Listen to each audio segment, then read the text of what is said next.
Trying to squeeze your 40-plus inch legs into a cramped 32-inch Delta seat is honestly like trying to shove one more pair of jeans into a suitcase that's already bursting at the seams. Something's gonna stick out, something's gonna get wrinkled, and by the end of it, you're just sitting there regretting every life choice that led to this moment. And the worst part, it's not even your fault. Most people end up in this situation not because they want to suffer, but because dropping an extra $100 for economyplus feels like paying rent just to stretch your legs a little. And honestly, can you really blame them? With flight prices already sky high, nobody wants to fork over more cash for a few inches of space and a slightly less claustrophobic experience. But here's the thing, there are ways to beat the system. No, we're not talking about pretending to have a fake injury or sweet-talking the flight crew. Although, respect if you've pulled that off. Today, we're diving into the real seat hacks that frequent flyers swear by. Let's get into it.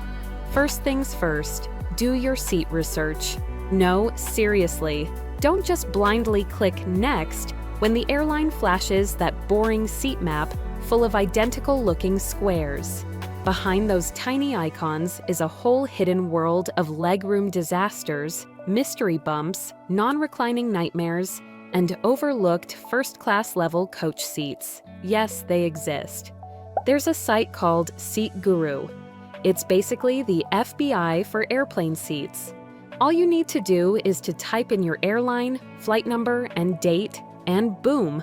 It pulls up the exact plane model you'll be flying on, complete with a color-coded seat map and brutally honest reviews from real passengers. Green means you're golden, extra legroom, good window alignment, easy access to the bathroom without sitting next to it. Yellow usually means meh, think limited recline or a seat that's a little narrower. And of course, red means run. That's where you'll find stuff like seats that don't recline at all, armrests that don't move, or worse, no window at all even though you thought you booked one. SeatGuru also tells you things the airline won't, like which rows are near the galley. Hello, constant noise and foot traffic. Which seats have limited under-seat storage? Say goodbye to legroom if you're carrying a bag. Or even which ones are slightly misaligned so your seatback screen doesn't line up with your tray table. That's how specific it gets.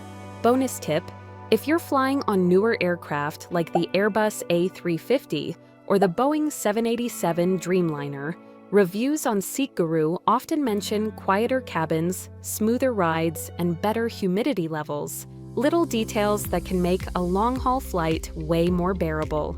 So, yeah, take 5 minutes, go to SeatGuru, or even check forums like flyertalk or Reddit's r/s award travel, and scout your seat like you're planning a heist. Your knees, back, and sanity will thank you at 35,000 feet.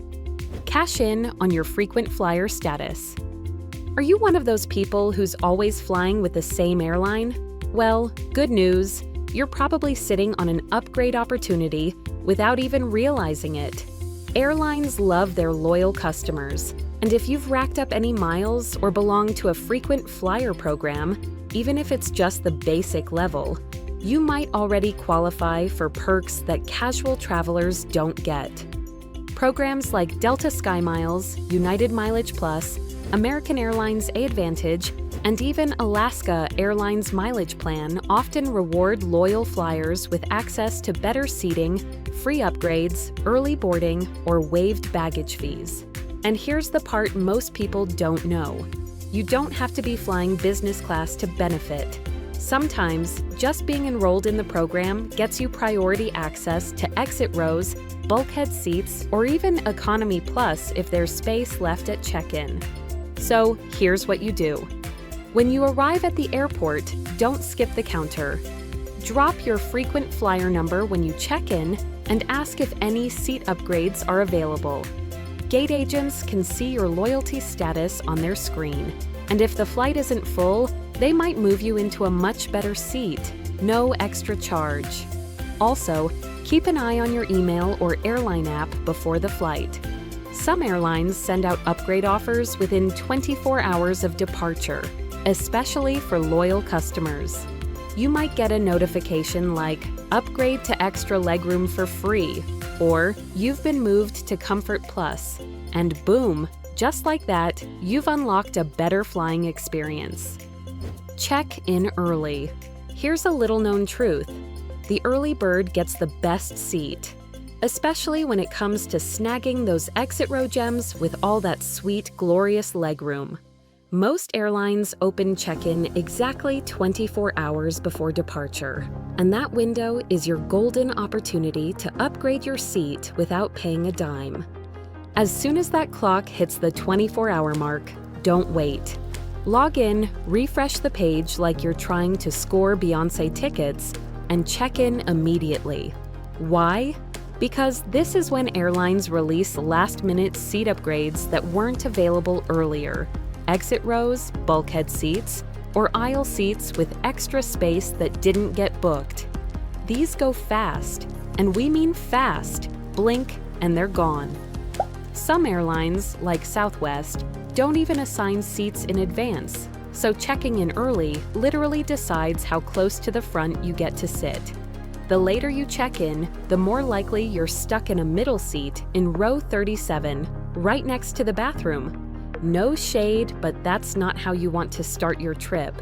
And even on assigned seat airlines like Delta or American, passengers who check in early often have access to a better pool of seat options.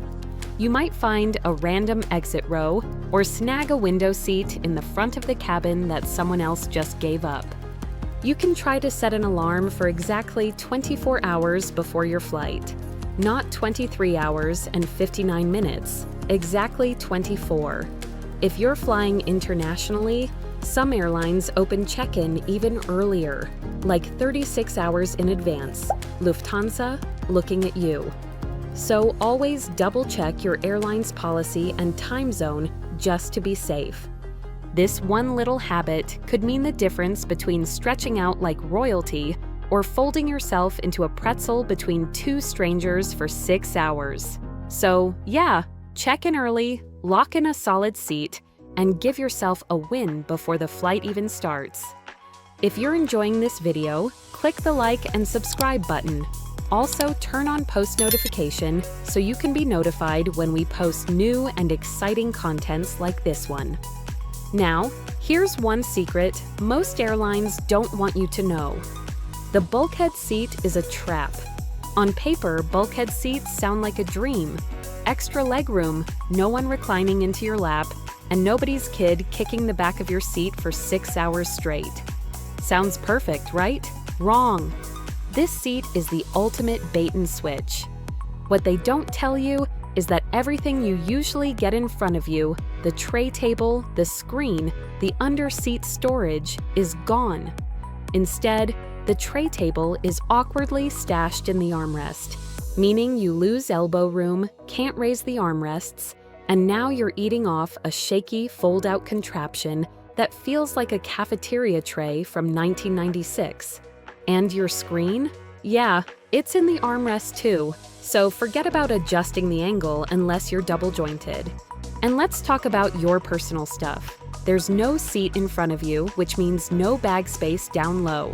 Everything, your headphones, meds, snacks, charger, gets tossed into the overhead bin.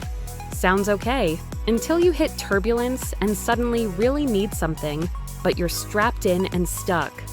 Oh, and here's the kicker.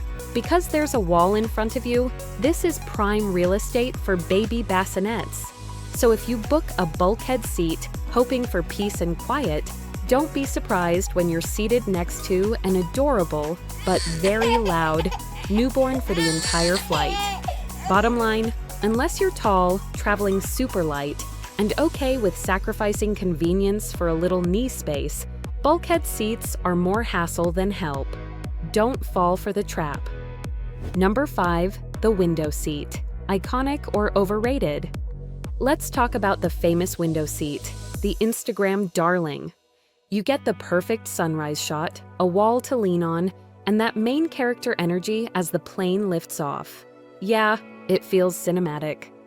But beyond the aesthetic, the window seat actually has some solid pros. For starters, you're tucked far away from the aisle. That means no rogue elbows from snack carts or strangers bumping into you every 5 minutes. If you're planning to sleep, the window is prime real estate. You've got something to lean against, and no one's crawling over you to go to the bathroom. And here's a pro tip. During cold and flu season, the window seat might be your best defense. Fewer people breathing near you equals less exposure. It's not just comfort, it's survival mode at 35,000 feet. But of course, there's always a flip side. If you're the kind of traveler who likes to stretch or needs to use the bathroom often, the window seat is not your friend. Getting out means doing that awkward, sorry, excuse me shuffle, or straight up Olympic gymnastics if your seatmates are passed out with their seatbelts still on. Also, here's something people don't mention enough. It gets cold by the window. That outside wall, freezing, and those paper-thin airline blankets might as well be napkins. By hour 5, you'll be shivering and reevaluating all your life choices. And when the plane lands, yep, you're stuck. The aisle person stands first, then the middle, and then you. If you've got a tight connection, good luck racing through the airport when you're the last one out of the row. So yeah, the window seat is peaceful, photogenic, and perfect for daydreaming, but it can also be lonely, chilly, and low-key claustrophobic. Next, right side or left, does it matter? Most people pick their seat based on one big thing, window or aisle.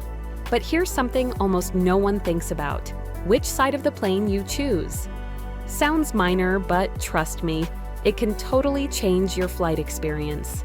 First up, if you're a window seat sleeper, think about how you normally sleep at home.